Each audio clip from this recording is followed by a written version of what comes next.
Bismillahirrahmanirrahim. Assalamu alaikum. Dear students and viewers, welcome to Matiranga Residential Online School. This is MD Hassan Ali, Assistant Teacher of Matiranga Residential School. Dear students, today I will discuss an important topic of class 8, 9 and 10. The topic is narration part 3. প্রিয় শিক্ষার্থী বন্ধুরা, পূর্বে আমি ন্যারেশনের উপর দুটো video করেছিলাম। সেখানে basic কিছু নিয়ম আলোচনা করেছিলাম।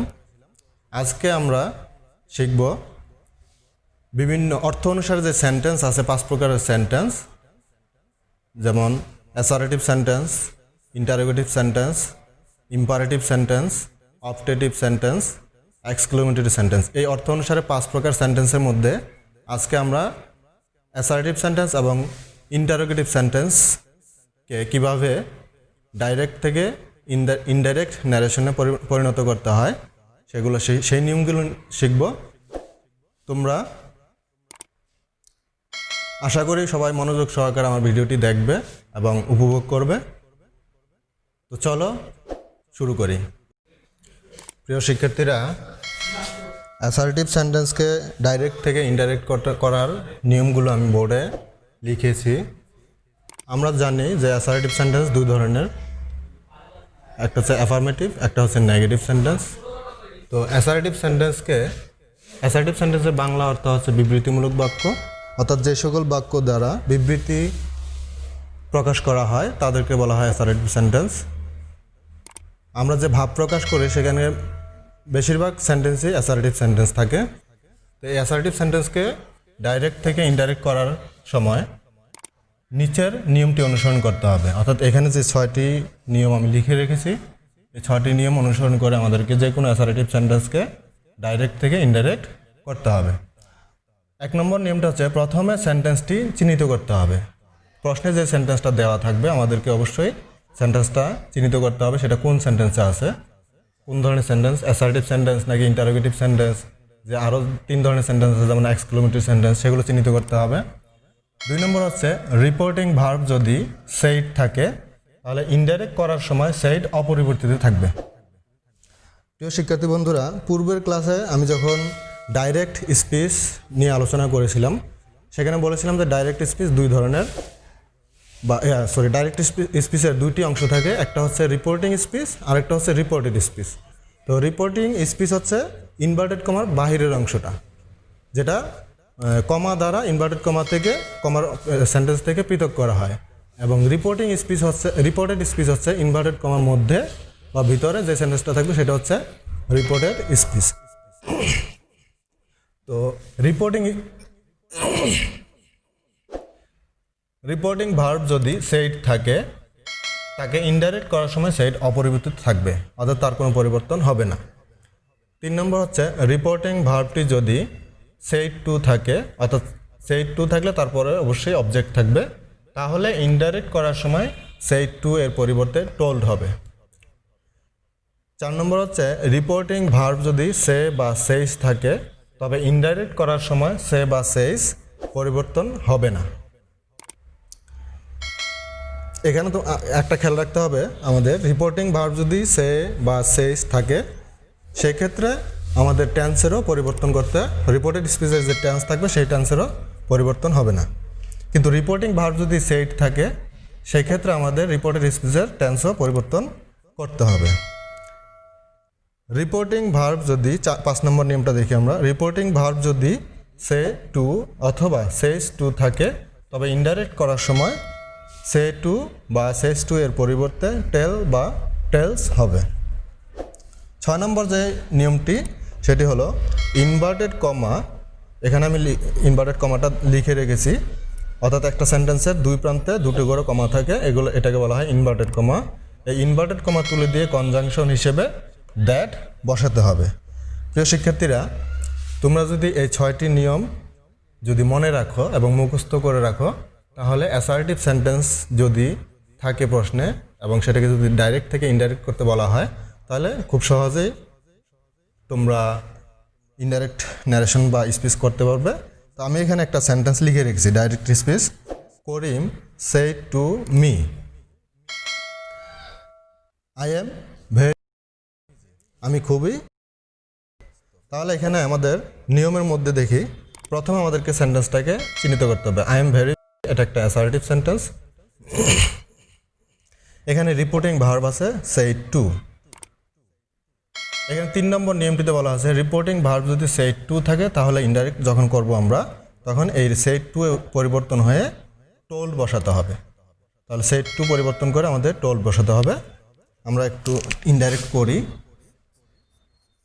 ইনডাইরেক্ট করিম টোল্ড মি, ইনভার্টেড কমা তুলে দিয়ে এখানে একটা কনজাংশন দ্যাট ব্যবহার করতে হবে, সংযোজক অব্যয়। এখন পূর্বের ক্লাসে আমি পার্সন পরিবর্তনের একটা চার্ট দিয়েছিলাম বা পার্সন পরিবর্তনের নিয়ম নিয়ে আলোচনা করেছিলাম, যে যদি রিপোর্টেড স্পিচের সাবজেক্ট যদি ফার্স্ট পার্সন হয়, অর্থাৎ এই যে রিপোর্টেড স্পিচ, এটা হচ্ছে রিপোর্টেড স্পিচ ইনভার্টেড কমার ভিতরে, আর রিপোর্টিং স্পিচ হচ্ছে ইনভার্টেড কমার বাইরেরটা। তো রিপোর্টেড স্পিচের পার্সন যদি ফার্স্ট পার্সন হয়, সাবজেক্ট যদি ফার্স্ট পার্সন হয়, সেই ক্ষেত্রে রিপোর্টিং স্পিচের সাবজেক্টকে অনুসরণ করে পরিবর্তন করতে হবে। এবং যদি সেকেন্ড পার্সন হয়, রিপোর্টেড স্পিচের সাবজেক্ট যদি সেকেন্ড পার্সন হয়, সেই ক্ষেত্রে রিপোর্টিং স্পিচের অবজেক্টকে অনুসরণ করে পরিবর্তন করতে হবে। আর যদি তৃতীয়টা হচ্ছে রিপোর্টিং স্পিচের সাবজেক্ট যদি থার্ড পার্সন দেয়া থাকে, তাহলে সেক্ষেত্রে রিপোর্টিং থার্ড পার্সন বা রিপোর্টিং সাবজেক্ট পরিবর্তন হবে না। যদি 4 নম্বর নিয়মটা ছিল এখানে পার্সন পরিবর্তনের ক্ষেত্রে, যদি বক্তার উল্লেখ না থাকে সেই ক্ষেত্রে স্পিকার ধরে আমাদেরকে ডাইরেক্ট থেকে ইনডাইরেক্ট করতে হবে। তো আমাদের এখানে দেখি আমরা রিপোর্টেড স্পিচের সাবজেক্ট আছে আই হচ্ছে ফার্স্ট পার্সন। তাহলে ফার্স্ট পার্সন যেহেতু আছে, ফার্স্ট পার্সনকে পরিবর্তন করতে হলে রিপোর্টিং স্পিচের সাবজেক্টকে অনুসরণ করতে হবে। এখানে সাবজেক্ট আছে করিম, তাহলে করিমের প্রোনাউনটা আমরা ব্যবহার করবো যাতে করিমকে নির্দেশ করে। তাহলে করিমের প্রোনাউন হচ্ছে হি, করিমের প্রোনাউন হি ব্যবহার করলাম। এখন আসো টেন্স পরিবর্তনের নিয়মে। পূর্বে যে দ্বিতীয় ভিডিওটি ছিল সেই ভিডিওতে আমি আলোচনা করেছিলাম টেন্স কীভাবে পরিবর্তন করতে হয়, তাও আমি একটু সংক্ষেপে বলি, তোমরা স্মরণ করো। প্রেজেন্ট ইনডিফিনিট টেন্স যদি ডাইরেক্ট স্পিচে যদি প্রেজেন্ট ইনডিফিনিট টেন্স থাকে তখন সেটা পরিবর্তন হয়ে পাস্ট ইনডিফিনিট হবে। প্রেজেন্ট কন্টিনিউয়াস টেন্স থাকলে সেটা পরিবর্তন হয়ে ইনডাইরেক্টে পাস্ট কন্টিনিউয়াস টেন্স হবে। প্রেজেন্ট পারফেক্ট টেন্স থাকলে সেটা পরিবর্তন হয়ে পাস্ট পারফেক্ট টেন্সে হবে। প্রেজেন্ট পারফেক্ট কন্টিনিউয়াস টেন্স থাকলে সেটা পরিবর্তন হয়ে পাস্ট পারফেক্ট কন্টিনিউয়াস টেন্স হবে। রিপোর্টিং ডাইরেক্ট স্পিচটি যদি পাস্ট ইনডিফিনিট থাকে তাহলে সেটা ইনডাইরেক্ট করার সময় পরিবর্তন হয়ে পাস্ট পারফেক্ট টেন্স হবে। পাস্ট কন্টিনিউয়াস টেন্স থাকলে সেটা পরিবর্তন হয়ে পাস্ট পারফেক্ট কন্টিনিউয়াস টেন্স হবে, এবং পাস্ট পারফেক্ট টেন্স থাকলে সেটা পরিবর্তন হয়ে পাস্ট পারফেক্ট টেন্সই হবে, এখানে কোনো পরিবর্তন হবে না। এবং যদি ডাইরেক্ট স্পিচটি পাস্ট পারফেক্ট কন্টিনিউয়াস টেন্স থাকে তাহলে এটারও পরিবর্তন হবে না, পাস্ট পারফেক্ট টেন্সই হবে ইনডাইরেক্ট স্পিচে। আর নবম যে নিয়মটা আছে, যদি ফিউচার টেন্স থাকে সেই ক্ষেত্রে আমরা ইনডাইরেক্ট যখন করব ফিউচার ইন দ্য পাস্ট টেন্সে পরিবর্তন করতে হবে। তাহলে এখানে প্রিয় শিক্ষার্থীরা আমরা সেন্টেন্সটা যদি ভালো করে লক্ষ্য করি, I am very hungry, subject plus ভার্বের প্রেজেন্ট ফর্ম প্লাস অবজেক্ট, তাহলে এটা প্রেজেন্ট ইনডিফিনিট টেন্সে আছে। তো আমাদের টেন্স পরিবর্তনের যে নিয়ম আছে সেখানে বলা হচ্ছে যদি সেন্টেন্সটি প্রেজেন্ট ইনডিফিনিট টেন্সে থাকে তাহলে তা পরিবর্তন করে পাস্ট ইনডিফিনিট টেন্সে লিখতে হবে। তাহলে আই পরিবর্তন করে পার্সন পরিবর্তন করে হি লিখলাম, তাহলে এম পরিবর্তন করে ওয়াজ হবে, যেহেতু হি সিঙ্গুলার ফর্ম এজন্য সিঙ্গুলার ভার্ব ব্যবহার করতে হবে। বাকি অংশটুকু যেভাবে আছে সেভাবে লিখে দিতে হবে, হি ওয়াজ ভেরি হাংরি। বাক্যের শেষে একটা ফুল স্টপ দিতে হবে, ইনভার্টেড কমা কমা সবগুলো উঠে যাবে। তো শিক্ষার্থী বন্ধুরা, আমি আবার একটু রিভিউ করে দিচ্ছি। অ্যাসার্টিভ সেন্টেন্সকে যদি আমরা ডাইরেক্ট থেকে ইনডাইরেক্ট করি তাহলে প্রথমে সেন্টেন্সটি আইডেন্টিফাই করতে হবে। 2 নম্বর হলো রিপোর্টিং ভার্ব যদি সেট থাকে তাহলে তার পরিবর্তন হবে না। 3 নম্বর হলো রিপোর্টিং ভার্বটি যদি সেট টু থাকে তাহলে তার পরিবর্তে টোল ব্যবহার করতে হবে। এই যে সেট টু এর পরিবর্তে টোল ব্যবহার করতে হবে। রিপোর্টিং ভার্ব যদি সে বা সেজ থাকে তাহলে ইনডাইরেক্ট করার সময় এর পরিবর্তন হবে না। রিপোর্টিং ভার্ব যদি সে টু বা সেজ টু থাকে তবে ইনডাইরেক্ট করার সময় এর পরিবর্তে টেল বা টেলস হবে। ইনভার্টেড কমা তুলে দিয়ে আমাদেরকে কনজাংশন হিসেবে বা সংযোজক অব্যয় হিসেবে দ্যাট বসাতে হবে। সেই এই উপরের নিয়ম যেগুলো লিখলাম এটাগুলো অনুসরণ করে আমি Karim said to me I am very hungry এটাকে এই সেন্টেন্সটাকে ইনডাইরেক্ট করলাম। Karim told me that he was very hungry. প্রিয় শিক্ষার্থী বন্ধুরা, আমরা আরেকটা উদাহরণ যদি দেখি,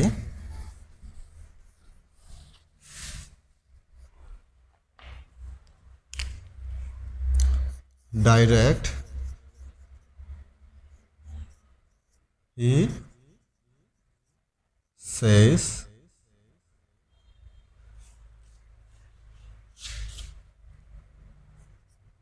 I will go to school. প্রিয় শিক্ষার্থী বন্ধুরা, এই সেন্টেন্সটাকে আমরা এখন ইনডাইরেক্ট করব। ইনডাইরেক্ট প্রথমে সেন্টেন্সটাকে চিহ্নিত করি আমরা। রিপোর্টেড স্পিচ যেটা আছে এটাকে চিহ্নিত করি। I will go to school, আমি স্কুলে যাব, এটা হচ্ছে ফিউচার ইনডিফিনিট টেন্স। আমরা এখন এটাকে ইনডাইরেক্ট করব। ইনডাইরেক্ট করতে হলে আমাদেরকে প্রথমে সেন্টেন্স চিহ্নিত করতে হবে, এরপর রিপোর্টিং ভার্ব কী আছে সেটা দেখতে হবে। রিপোর্টিং ভার্ব আছে সেজ, তাহলে আমাদের 4 নম্বর নিয়মে বলা আছে যদি রিপোর্টিং ভার্ব সে বা সেজ থাকে তাহলে তার পরিবর্তন হবে না। তো আমরা যেভাবে আছে সেভাবে লিখি, হি সেজ, এখানে একটা কনজাংশন দ্যাট হবে। এরপর পার্সন পরিবর্তন, পার্সন যেহেতু ফার্স্ট পার্সন আছে রিপোর্টেড স্পিচের, তাহলে রিপোর্টেড স্পিচের ফার্স্ট পার্সন পরিবর্তন হয় রিপোর্টিং স্পিচের সাবজেক্টকে অনুসরণ করে। তাহলে এখানে হি আছে, এখানে হি হবে হি। শিক্ষার্থী বন্ধুরা, আমি আরেকটা কথা বলেছিলাম যে রিপোর্টিং ভার্ব যদি সে বা সেজ থাকে তাহলে টেন্সের পরিবর্তন হবে না, যে টেন্স আছে সেই টেন্সেই হবে। তাহলে এটা প্রেজেন্ট ফিউচার ইনডিফিনিট টেন্স আছে, তাহলে এটা ফিউচার ইনডিফিনিট বা সিম্পল ফিউচার টেন্সে হবে। He will go to school. প্রিয় শিক্ষার্থীরা, আশা করি তোমরা মনোযোগ সহকারে অ্যাসার্টিভ সেন্টেন্সকে কীভাবে ডাইরেক্ট থেকে ইনডাইরেক্ট করতে হয় তোমরা মনোযোগ সহকারে দেখেছ এবং বোঝার চেষ্টা করেছ। আমি এখন যে দ্বিতীয় সেন্টেন্স প্রকারভেদের মধ্যে দ্বিতীয় সেন্টেন্স যেটা আছে যে ইন্টারোগেটিভ সেন্টেন্স, সেই ইন্টারোগেটিভ সেন্টেন্সকে ডাইরেক্ট থেকে কীভাবে ইনডাইরেক্ট করতে হয় সেটা নিয়ে আলোচনা করব। প্রিয় শিক্ষার্থীরা, এখন আমরা করব ইন্টারোগেটিভ সেন্টেন্সকে কীভাবে ডাইরেক্ট থেকে ইনডাইরেক্ট করতে হয়। ইন্টারোগেটিভ সেন্টেন্স 2 ধরনের হয়ে থাকে। একটা হচ্ছে ইয়েস অর নো দিয়ে উত্তর দেওয়া যায়, অর্থাৎ হ্যাঁ অথবা না দিয়ে উত্তর করা যায়। আরেকটা হ্যাঁ অথবা না দিয়ে উত্তর করা যাবে না, সেটা পূর্ণ একটি সেন্টেন্সের মাধ্যমে উত্তর দিতে হবে। যদি আমরা প্রথমটি করব এখন, যেই সেন্টেন্সগুলো অর্থাৎ যে ইন্টারোগেটিভ সেন্টেন্সগুলোর উত্তর ইয়েস অথবা নো দিয়ে করা যাবে সেই ধরনের সেন্টেন্সগুলো কীভাবে ডাইরেক্ট থেকে ইনডাইরেক্ট করা যায়। প্রথম নিয়মটি হচ্ছে ইন্টারোগেটিভ সেন্টেন্সটি যদি am, is, are, was, were, do, does, did অথবা মোডাল অক্সিলিয়ারি ভার্ব দিয়ে শুরু হয় তাহলে এই নিচের নিয়মটি অনুসরণ করে ডাইরেক্ট থেকে ইনডাইরেক্ট করতে হবে। প্রথমে সেন্টেন্সটি চিহ্নিত করতে হবে, এটা মৌলিক কাজ আমাদের। সেন্টেন্সটা যদি আমরা না চিনি তাহলে আমরা ডাইরেক্ট থেকে ইনডাইরেক্ট করার নিয়মগুলো অ্যাপ্লাই করতে পারবো না। তাই আমাদেরকে প্রথম কাজ হচ্ছে সেন্টেন্সটি চিহ্নিত করা। এরপরে আছে ইন্টারোগেটিভ সেন্টেন্সটিকে অ্যাসারেটিভ সেন্টেন্সে রূপান্তর করতে হবে। আমরা যখন ডাইরেক্ট স্পিচ থেকে ইনডাইরেক্ট স্পিচে পরিবর্তন করব কোনো ইন্টারোগেটিভ সেন্টেন্সকে, সেক্ষেত্রে আমাদের সেন্টেন্সটি চিহ্নিত করার পরে আমাদেরকে ইন্টারোগেটিভ সেন্টেন্সটির একটি অ্যাসারেটিভ রূপ ধারণ করতে হবে। সেটা মনে মনে হোক অথবা কোথাও অন্য কোনো একটা পেজের মধ্যে লিখে হোক। যেভাবে তোমাদের যেভাবে সুবিধা হয় তোমরা সেভাবে করে নিবে। এরপর আছে রিপোর্টিং ভার্বের পরিবর্তে আস্ক বা আস্কড বসাতে হবে। আস্ক বা আস্কড এটা টেন্স অনুসারে বসাতে হবে। প্রেজেন্ট টেন্সে থাকলে আস্ক হবে, আর পাস্ট টেন্সে থাকলে আস্কড হবে। চতুর্থটি হচ্ছে ইনভার্টেড কমা তুলে দিয়ে ইফ বা ওয়েদার বসবে। আমরা একটা উদাহরণের মাধ্যমে যদি করি, এই হ্যাঁ অথবা না দিয়ে উত্তর করা যায় যে সেন্টেন্সগুলো, এরকম একটা সেন্টেন্স লিখি আমি। ফাদার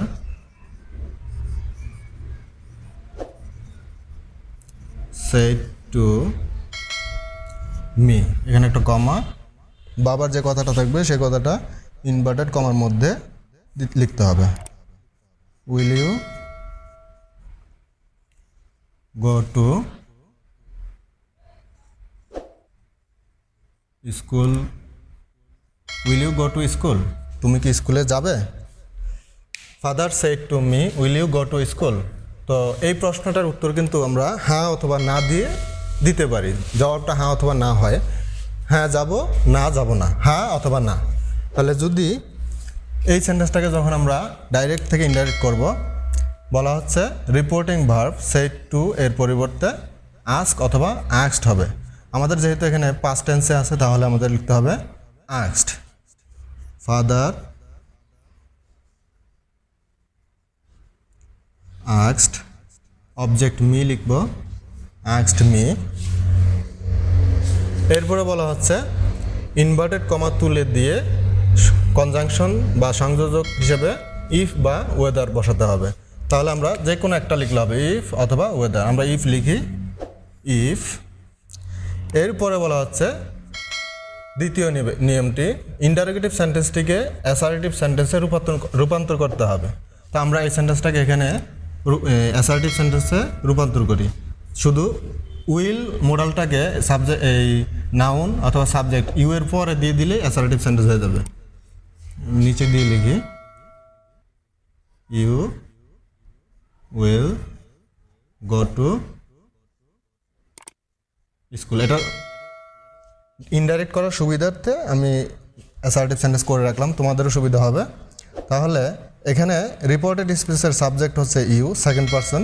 তাহলে ইউ সেকেন্ড পারসন থাকলে রিপোর্টিং স্পিচের অবজেক্টকে অনুসরণ করে পরিবর্তন করতে হবে। তাহলে রিপোর্টিং স্পিচের অবজেক্ট হচ্ছে মি, মি এর সাবজেক্টিভ ফর্ম আই ব্যবহার করতে হবে এখানে, আই। আর যেহেতু এখানে রিপোর্টিং ভার্ব সেড আছে, তাহলে উইলের পাস্ট ফর্ম লিখতে হবে উড, আই উড। এর পরের অংশটুকু যেভাবে আছে সেভাবে লিখে দিই, গো টু স্কুল। ইনভার্টেড কমা তুলে দিছি, এখানে ইফ ব্যবহার করলাম এবং সাব পার্সন পরিবর্তন করে দেখালাম। প্রিয় শিক্ষার্থীরা, আমি এখন তোমাদেরকে আরেকটি উদাহরণ লিখে দেখাচ্ছি।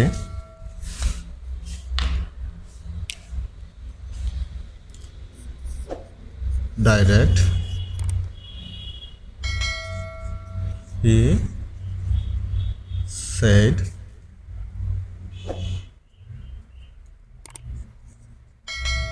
did you go to Dhaka yesterday?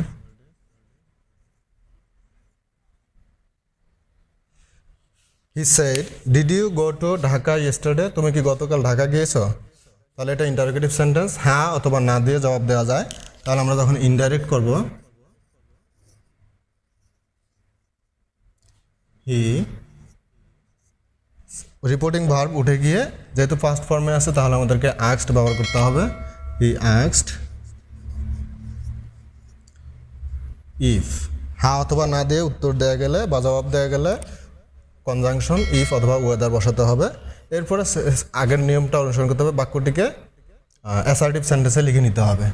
অথবা যদি তোমরা নিজে নিজে করতে পারো, মনে মনে করতে পারো, তাহলে মনে মনে করলেও হবে। আমি বোঝার সুবিধার্থে এখানে অ্যাসার্টিভ করে নিচ্ছি, you went to Dhaka yesterday. প্রিয় শিক্ষার্থী এখানে খেয়াল করো, বাক্যের শুরুতে ছিল ডিড, ডিড যখন তুলে দিলাম এই গো পরিবর্তন হয়ে পাস্ট ফর্মে ওয়েন্ট হয়ে গেছে, অর্থাৎ বাক্যটি ছিল পাস্ট ইনডিফিনিট টেন্সে অক্সিলিয়ারি ভার্ববিহীন। অক্সিলিয়ারি ভার্ববিহীন যদি কোনো সেন্টেন্সকে প্রশ্ন করা হয় তাহলে তার পূর্বে অর্থাৎ বাক্যটির শুরুতে ডু, ডাজ অথবা ডিড দিয়ে শুরু করতে হবে। ডু ডাজ হবে প্রেজেন্ট টেন্সের ক্ষেত্রে, ডিড হবে পাস্ট টেন্সের ক্ষেত্রে। যেহেতু এখানে পাস্ট টেন্স, এটা সেন্টেন্সটা পাস্ট টেন্স আছে, তার জন্য বাক্যের শুরুতে ডিড হবে। ঠিক আছে?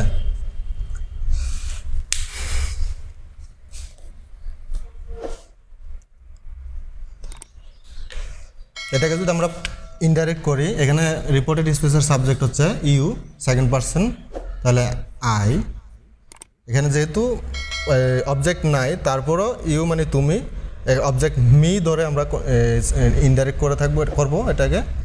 তাহলে টেন্স পরিবর্তনের ক্ষেত্রে আমি যে চার্ট দিয়েছিলাম সেখানে বলা হয়েছিল যে সেন্টেন্সটি যদি, রিপোর্টেড স্পিচটি যদি পাস্ট ইনডিফিনিট টেন্সে থাকে তাহলে সেটাকে পাস্ট পারফেক্ট টেন্সে পরিণত করতে হবে বা পরিবর্তন করতে হবে। তাহলে আই হ্যাড, পাস্ট পারফেক্ট টেন্সের গঠন হচ্ছে সাবজেক্ট প্লাস হ্যাড প্লাস মূল ভার্বের পাস্ট পার্টিসিপল ফর্ম। তাহলে আই হ্যাড পয়েন্টের পাস্ট পার্টিসিপল ফর্ম হবে গন। I had gone to Dhaka. কতিপয় শব্দ পরিবর্তনের নিয়মের মধ্যে আছে, যদি ইয়েস্টারডে থাকে তাহলে ইয়েস্টারডে এর পরিবর্তন করে লিখতে হবে দ্য প্রিভিয়াস ডে। ইয়েস্টারডে পরিবর্তন করে লিখতে হবে the previous day, the previous day. প্রিয় শিক্ষার্থী বন্ধুরা, আশা করি তোমরা বুঝতে পেরেছ। এখন আমরা দ্বিতীয় নিয়মটি নিয়ে আলোচনা করব। সেখানে হচ্ছে যে ইন্টারোগেটিভ সেন্টেন্সটি যদি ইন্টারোগেটিভ প্রোনাউন দিয়ে শুরু হয়, ইন্টারোগেটিভ প্রোনাউনগুলো হলো what, who, why, when, where, which, how, এগুলো হচ্ছে ইন্টারোগেটিভ প্রোনাউন। এই ইন্টারোগেটিভ প্রোনাউন দিয়ে যে সেন্টেন্সগুলো শুরু হয় সেগুলো উত্তর কিন্তু হ্যাঁ অথবা না দিয়ে দেওয়া যায় না, পূর্ণ একটি সেন্টেন্স দিয়ে দিতে হবে। তো এটা নিয়মটা একটু ভিন্ন এখান থেকে। আমরা ওই নিয়মটা নিয়ে আলোচনা করি। প্রিয় শিক্ষার্থীরা, ইন্টারোগেটিভ সেন্টেন্সের দ্বিতীয় নিয়মটা আমি যেটা একটু পূর্বে বলেছিলাম যে যদি ইন্টারোগেটিভ প্রোনাউন দিয়ে শুরু হয় তাহলে কীভাবে পরিবর্তন করতে হবে। ইন্টারোগেটিভ প্রোনাউনগুলো আমি লিখেছি এখানে, what, why, when, which, home, who, where, how ইত্যাদি দিয়ে যদি শুরু হয় তাহলে এই নিয়মটা অনুসরণ করতে হবে। নিয়ম কিন্তু আগেরটাই। প্রথমে সেন্টেন্সটি চিহ্নিত করতে হবে, ইন্টারোগেটিভ সেন্টেন্সটিকে অ্যাসার্টিভ সেন্টেন্সে রূপান্তর করতে হবে এবং শীতে বলা হচ্ছে রিপোর্টিং ভার্বের পরিবর্তে আস্ক বা আস্কড বসাতে হবে। শুধু পরিবর্তন হবে এখানে ইনভার্টেড কমা তুলে দিয়ে আগে ইফ অথবা ওয়েদার বসাইছি, আর এখানে এই ইন্টারোগেটিভ প্রোনাউন যেগুলো দেওয়া আছে এই ইন্টারোগেটিভ প্রোনাউনগুলোই ব্যবহার করতে হবে। ডিফারেন্স শুধু এইটুকুই, আর তেমন কোনো ডিফারেন্স নাই। তাহলে আমরা এই উদাহরণটাকে ইনডাইরেক্ট করি। টিচার সেট টু উঠে গিয়ে asked me, এই যে ইন্টারোগেটিভ প্রোনাউন যেটা আছে হোয়ার, কনজাংশন হিসেবে এই হোয়ারটা এখানে বসে যাবে, এটার পরিবর্তন হবে না। কিন্তু পূর্বে যখন যে প্রশ্নগুলোর উত্তর হ্যাঁ অথবা না দিয়ে দেওয়া যেত সেখানে ইফ অথবা ওয়েদার যে কোনো একটা লিখতে হতো। এখানে যেহেতু দেওয়া যাচ্ছে না তাই এখানে ইন্টারোগেটিভ প্রোনাউনটাই ব্যবহার করা হবে। সেন্টেন্সটাকে আমরা অ্যাসার্টিভ করতে হবে। You went yesterday. এই সেন্টেন্সটাকে যখন প্রশ্ন করে আমরা ইন্টারোগেটিভ প্রোনাউন বাদে প্রশ্ন করি আগে, তারপরে ইন্টারোগেটিভ প্রোনাউন দেখব। এটা হচ্ছে past indefinite tense. Past indefinite টেন্সকে যখন অক্সিলিয়ারি ভার্ব হয়, ভার্ববিহীন বাক্য হয়, সেটাকে প্রশ্ন তৈরি করতে গেলে বাক্যের শুরুতে ডিড ব্যবহার করতে হবে এবং মূল ভার্ব যেটা থাকবে তার প্রেজেন্ট ফর্ম হয়ে যাবে তখন। ডিড ইউ গো, তুমি কি গিয়েছ ইয়েস্টারডে, গতকাল। তাহলে আমরা এই অনুসারে ইনডাইরেক্ট করব। যেহেতু রিপোর্টেড স্পিচের সাবজেক্ট ইউ আছে এবং সেকেন্ড পারসন, তাহলে রিপোর্টিং স্পিচের অবজেক্ট মিকে অনুসরণ করে পরিবর্তন করতে হবে। মি এর সাবজেক্টিভ ফর্ম হবে আই। যেহেতু এটা পাস্ট ইনডিফিনিট টেন্স তাহলে পরিবর্তন করে আমাদের পাস্ট পারফেক্ট টেন্সে পরিবর্তন করতে হবে। পাস্ট পারফেক্ট টেন্সের গঠন হচ্ছে সাবজেক্ট প্লাস হ্যাড প্লাস মূল ভার্বের পাস্ট পার্টিসিপল ফর্ম। তাহলে সাবজেক্ট লিখলাম, এখানে একটা হ্যাড লিখতে হবে। মূল ভার্ব হচ্ছে ওয়েন্ট, ওয়েন্টের পাস্ট পার্টিসিপল ফর্ম হচ্ছে গন, অর্থাৎ গো এর পাস্ট ফর্ম হবে গো ওয়েন্ট, আর পাস্ট পার্টিসিপল ফর্ম হবে গন। আই হ্যাড গন, ইয়েস্টারডে থাকলে তা পরিবর্তন হয়ে দ্য প্রিভিয়াস ডে লিখতে হবে। প্রিয় শিক্ষার্থী বন্ধুরা, আশা করি তোমরা নিয়মগুলো মনোযোগ সহকারে দেখেছ। আজকে আমি অ্যাসার্টিভ সেন্টেন্স এবং ইন্টারোগেটিভ সেন্টেন্স কীভাবে ডাইরেক্ট থেকে ইনডাইরেক্ট করতে হয় সেগুলো বিস্তারিত আলোচনা করেছি উদাহরণ সহ। তোমরা মনোযোগ সহকারে যদি শুনে থাকো এবং দেখে থাকো তাহলে তোমাদের আশা করি তেমন সমস্যা হবে না। তোমরা বাসায় এই নিয়মগুলো অনুসরণ করে বাসায় আরও বেশি করে এক্সারসাইজ করবে, এতে তোমাদের নিয়মগুলো আরও সহজ হয়ে যাবে। তো প্রিয় শিক্ষার্থী বন্ধুরা, যদি তোমাদের কোনো সমস্যা থাকে বা এখানে যদি কোনো কিছু বুঝতে সমস্যা হয় তাহলে তোমরা কমেন্ট বক্সে কমেন্ট করে জানাবে, অথবা স্ক্রলে যে নাম্বার দেওয়া থাকবে সেই নাম্বারে ফোন দিয়ে তোমরা সমাধান নিতে পারবে। যেহেতু এখন করোনাকাল চলতেছে, সবাই বাসায় অবস্থান করবে, সুস্থ থাকবে, নিরাপদে থাকবে, এই প্রত্যাশা করে আজকে বিদায় নিচ্ছি। পরবর্তী ক্লাসে দেখা হবে পরবর্তী নিয়মগুলো নিয়ে, যে সেন্টেন্সের পরবর্তী যে সেন্টেন্সগুলো আছে সেই সেন্টেন্সগুলো নিয়ে। ততদিন ভালো থাকবে। আল্লাহ হাফেজ।